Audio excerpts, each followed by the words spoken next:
बिस्मिल्लाहिर्रहमानिर्रहीम। अस्सलाम वालेकुम। हम मुसलमानों में थोड़ी सी जो कमी महसूस होती है वो सीखने, समझने और सोचने की, और गौर व फिक्र की। ये मैंने अब बेशतर मुसलमानों में कमी महसूस की है, और अल्लाह ताला भी इसका गिला करते हैं कुरान मजीद में कि तुम गौर व फिक्र नहीं करते हो। तो इसका मतलब ये है कि हमें गौर व फिक्र की सलाहियत को बढ़ाना है, थोड़ा सा वक्त देना है ताकि हम गौर व फिक्र कर सकें। खैर, मैं एक शख्स को जानता हूँ, वो कहता था कि अगर तुम सीखने वाले हो, सोचने वाले हो, समझने वाले हो, तो तुम्हारे कमरे के अंदर ही इतनी चीज़ें होती हैं, तुम उससे बहुत कुछ सीख सकते। मसलन वो कहता था कि तुम्हारे कमरे में छत होता है। इसका मतलब है कि अपने एम हाई रखो, अपने से बड़े मिशन रखो।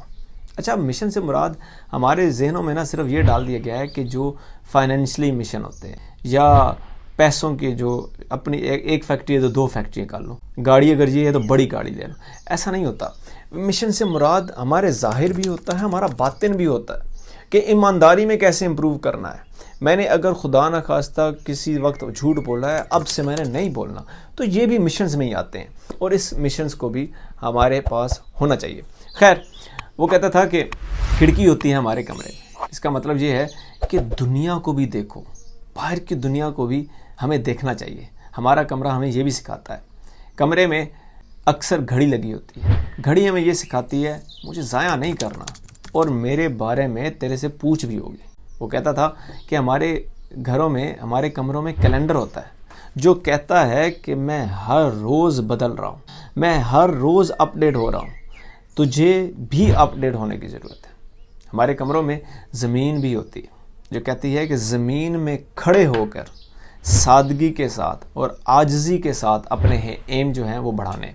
कहता था कि हमारे कमरों में किताबें होती हैं, जो कि अब बहुत कम है लेकिन होती हैं। किताबें ये बताती हैं कि जो दुनिया में हो चुका है या जो होगा वो यहाँ से तू ले सकता है। कहता था कि हमारे कमरे में पौधे भी होते हैं, और पौधे देखें हमें ये सिखाते हैं कि आप कैसे खामोशी से मेहनत करके आगे बढ़ सकते हैं। पौधे हमें ये भी सिखाते हैं कि कैसे खामोशी से बुरी चीज़ें अपने अंदर ले लेनी है, जिसको हम कार्बन डाइऑक्साइड कहते हैं, और अच्छी चीज़ें दूसरों को दे देनी है, जिनको हम ऑक्सीजन कहते हैं।